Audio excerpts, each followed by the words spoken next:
Hello and welcome to Let's Talk Sport here on YouTube and Facebook, and today we're going to be talking about women's football because we've got Arsenal women's versus Manchester United's women's team in the Continental Cup semi-finals coming up midweek here. We don't get paid for saying that, we don't get free tires. Taking place at Meadow Park, and Arsenal coming into this game after a fantastic win in the Women's FA Cup, but it was against Crawley, who are essentially it is how you would imagine it in men's football, really, with how Crawley are in the... Well, there was... But it is actually, in fact, we'll talk about it more in just a second for Crawley, give them a bit of a highlight, but, beaten by Arsenal, 4-0. Ruby Grant hat-trick, and Lauren James getting the goal as well. But, it is essentially just a split image for Crawley.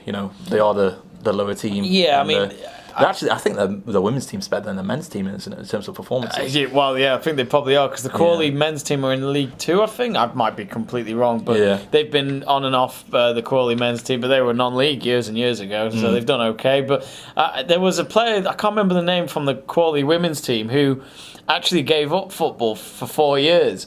I think she had injury problems or something, but then, no, it was after pregnancy, I believe, and then a member of her family told her, Take it's all right. Take the football back on, and to give it another go, and she did, and then she was able to play against a big team like Arsenal women, which she should be proud of from Sunday. So that was definitely an inspiring story. I just realised I made a mistake on my preview here. So you put Lauren James. Yeah, she doesn't play for Arsenal anymore. Unless the transfer was done. Who was the one that scored the fourth goal then for Arsenal? I have no idea. No. Sorry for not giving you the credit that you deserve, but good performance by Arsenal in the Women's FA Cup, and good performance in them in the Continental Cup so far, finishing top of their Group 2 in the South, and then a quarter-final victory against Birmingham by 2-1. Birmingham have got a good women's team, haven't they? They do. So it's a good beat Chelsea the other week. Run of form for them. Viviane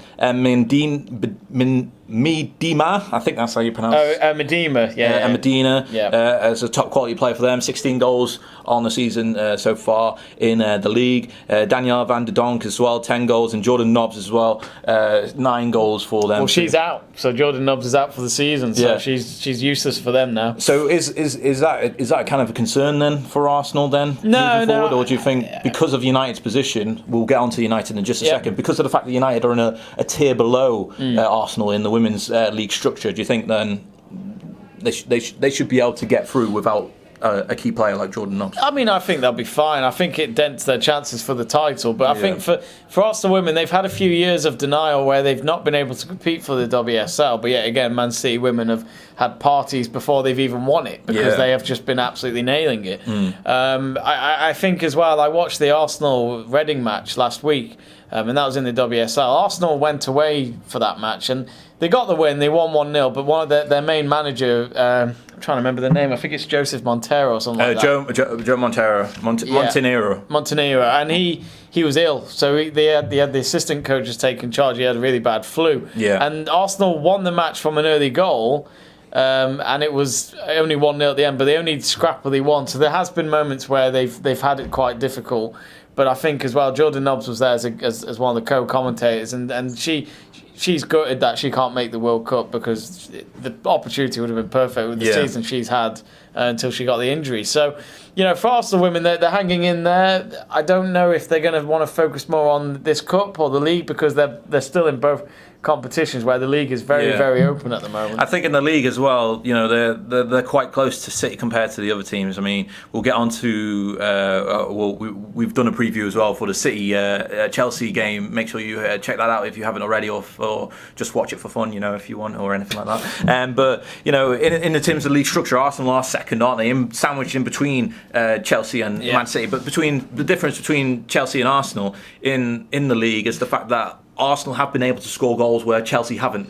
Arsenal on 40 goals, whereas Chelsea are on 22. So in terms of goal scoring quality, they definitely don't have that missing at all. It could be a case of making sure that when they do perform against a team like City, then they do progress forward and make sure that they're the best quality that they can be. But they've got a good, strong history in this tournament as well. 5-time winners, current holders as well. But going up against a really strong and growing Manchester United team under the management of Casey Stoney, currently doing very well in essentially the championship of the women's division. Good 2-0 victory against Brighton at the weekend. Lauren James playing for the right team this time.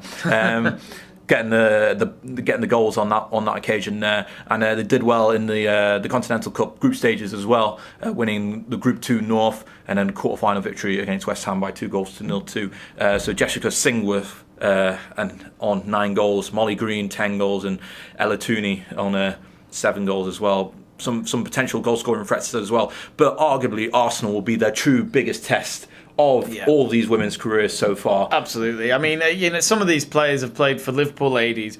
I think 5 of them out the squad we signed from Liverpool in the summer, and they know what it takes to play against a team like Arsenal, because they've been part of a Liverpool team that won the WSL back in 2014. So, I think the experience is there for Man United, but in terms of the history of Man United women, obviously we came back last summer after we left in 2005 the women's football system, and I think with this match as well, Arsenal, big rivalry, and they even did an interview with 3 of the United players last week previewing this game with the goalkeeper and the 2 forwards.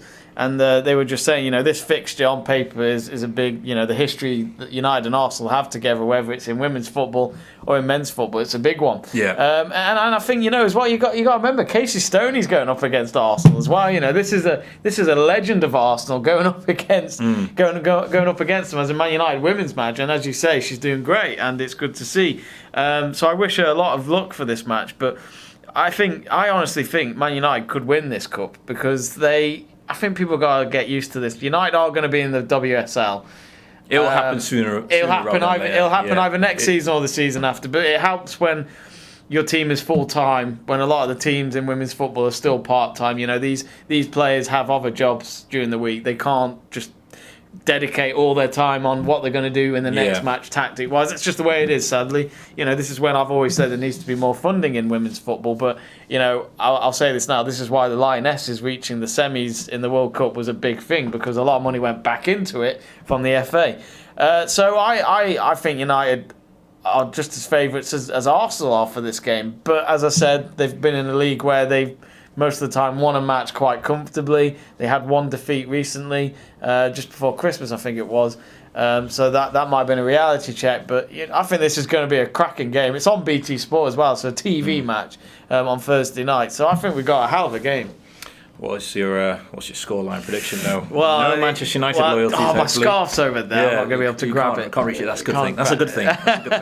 But I'm going to go for a 2-1 United win. I think it's going to be an absolute cracking game. It's not going to be one-sided or anything like that. It'll be like the Super Bowl, very, very close, and it will just show that both teams are up for it. I'm going to say 2-1, but I'm going to flip it. I think Arsenal will win. Oh, you're killing 2-1. me. I think the quality of the squad, we've seen it in the Women's Super League so far this season. Yeah. How they've been able to try and keep up with the pack of Manchester City at the top, currently second, so therefore would be considered the second best women's football team in the country. Yeah. So I think that has to be taken into account. Their history as well, getting to win the tournament 5 times shouldn't be ignored either. So and the fact that they're at home too, I think that plays a big factor into a tie like this too. So I think Arsenal are going to win this one by 2-1. But we shall see. What are your own predictions for the game itself? Let us know in the comment section below this video. Don't forget to like it, subscribe for more Let's Talk Sports content. See you all very soon. I haven't done that for a while.